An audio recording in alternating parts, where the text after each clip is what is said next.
Olá! Vamos hoje dar continuidade à nossa conversa sobre argumentação. Nós havíamos conversado sobre a necessidade de argumentos consistentes, de um objetivo para a produção de um texto, de uma ordenação lógica. Hoje nós vamos falar não apenas de uma exposição de argumentos, né? Mas nós vamos pensar também do contrário.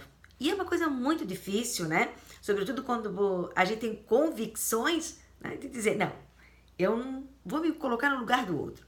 E se colocar no lugar do outro é sempre muito complicado, né? Eu queria começar, por exemplo, pensando nos finais das fábulas. As fábulas trazem sempre uma moral. Essa moral às vezes parece um provérbio. E esses provérbios, né, nem sempre são convincentes, né? Eles têm como moral, né, o objetivo de nos doutrinar. Então, esse seria um trabalho bem legal, a gente começar explorando, depois de trabalhar uma fábula, as suas, né, morais, para ver como é que isso ressoa. Eu concordo, eu não concordo, né? Há dois pontos de vista, né? Eu queria sugerir aqui três ditados populares, né? Um deles é: o importante não é dar o peixe, mas ensinar a pescar. Você concorda? Você discorda? Por quê? Né? Será que sempre não se deve dar o peixe? Né? Um outro que eu escolhi foi: as aparências enganam. Será que sempre enganam? Ou às vezes as aparências, né, estão corretas e a nossa impressão sobre aquela pessoa tá também correta. Um outro que eu tenho é: cada macaco no seu galho. Será que as pessoas têm mesmo que estar tão segmentadas, cada um no seu quadrado, cada macaco no seu galho? E uma outra bem conhecida é: filho de peixe, peixinho é. Será que todos os filhos são parecidos com seus pais? E quando um pai tem 5 filhos? Então, assim, vamos começar por coisas bem simples mesmo do nosso cotidiano para discutir. Então, assim, vamos pegar um provérbio desse, por exemplo, as aparências enganam. Eu acredito que não, nem sempre, né? Muitas vezes as aparências são verdadeiras, né? E o que está por fora também está por dentro. E vamos pensar, então, numa forma de trabalhar isso. Então, num primeiro momento, o que a gente pode fazer? A gente pode transformar isso, que é uma afirmação, numa interrogação. Por exemplo: as aparências enganam? Quando eu tenho uma pergunta, eu vou ter que responder. As aparências enganam? Sim, enganam. Enganam por causa disso, daquilo outro? Não, não enganam. Então, transforma em pergunta e o que eu faço depois? Respondo dando a minha opinião.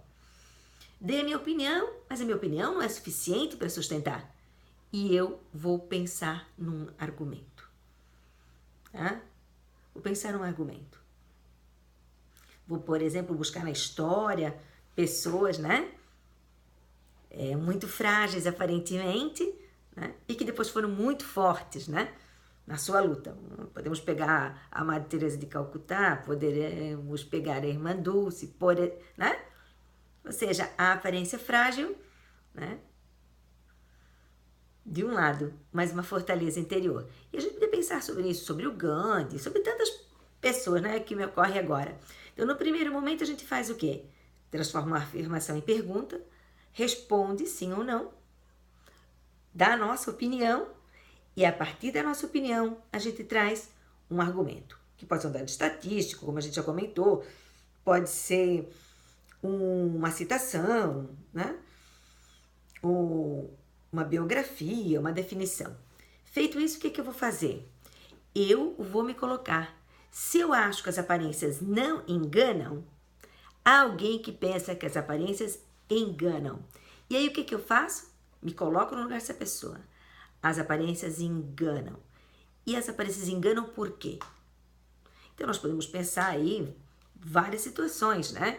Que a pessoa tem um discurso muito empolgante, mas na verdade é só discurso, ela não faz nada. Podemos pensar no caso de um político, podemos pensar também em várias situações, né, em que a gente percebe que essa pessoa não é aquilo que ela diz, né? E a gente vai descobrir isso com o tempo. Então, o que eu faço nesse exercício, né? Eu faço um exercício de me colocar nos dois lados, perguntando.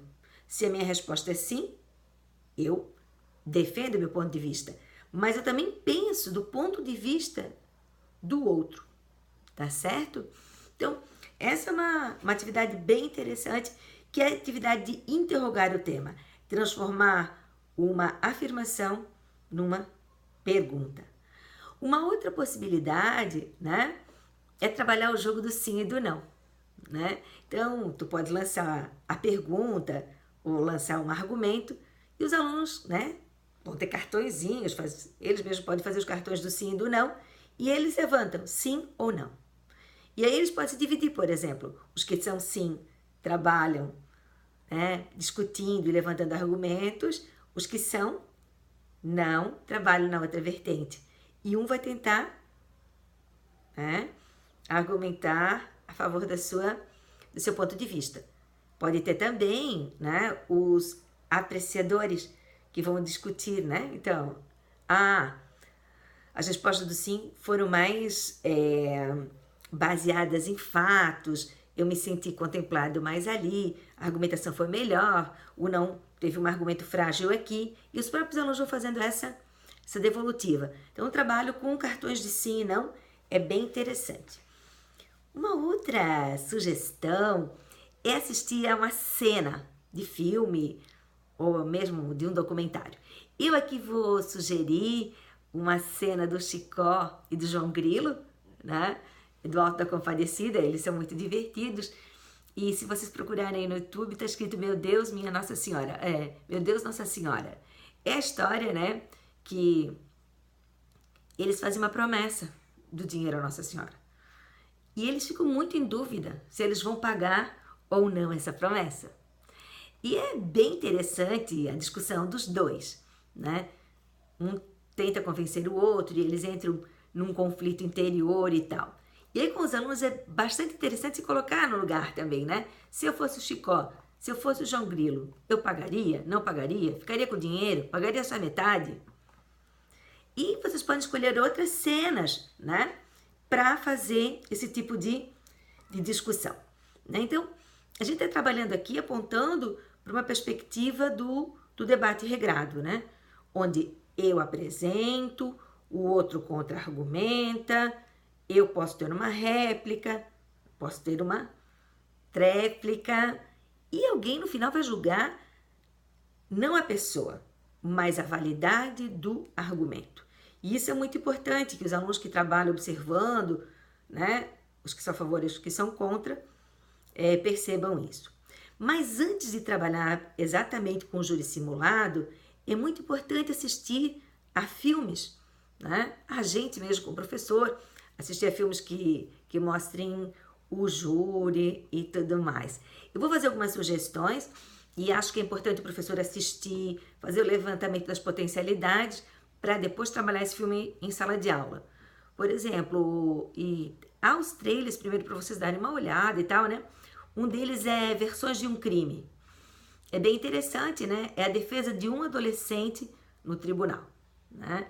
E depois, na lista dos filmes interessantes sobre tribunal, a gente tem Questão de Honra, que é um filme que não é novo, mas é bem interessante. Tem A Jurada, O Júri, O Juiz, Ponte dos Espiões, A Condenação, O Poder e a Lei, né? Então é muito interessante a gente assistir a esses filmes, para que os alunos compreendam a dinâmica de um júri, compreendam como é que os argumentos são levantados, né? E partindo daí, vocês podem dar um caso para eles, que pode ser um caso da literatura, por exemplo, do crime do Padre Amaro, ou um conto que tenha morte, ou que tenha roubo, ou que tenha alguma coisa que possa ser julgada, né?